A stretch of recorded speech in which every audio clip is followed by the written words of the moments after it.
Men чистый biznesmen, san'atkorman. Hamma sho'xlik qilish kerak bo'lsa, hammasini qilganman. Chekishdan tortib o'g'illikkacha. Zo'ryapman hozir. Men maqtanib aytmayman, bu fakt. Har tomonlama.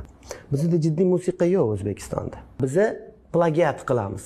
Arabchadan, turkchadan yo Yevropa. Hech qanaqa slujbasi yo'q. To'y tamom, necha pul $1000 tamom. Sen psixsan yo sen endi ko'pchilik meni shunaqa sal rohat o'ylaydi. Nima $10,000? Shofyor o'g'li shofyor, vrach o'g'li vrach, musiqachini o'g'li musiqachi bo'lavermaydi. Hozir meni gapimdan millionlagan ayollar agar ko'rsa buni, mendan xafa bo'ladi. Bu tabiiy.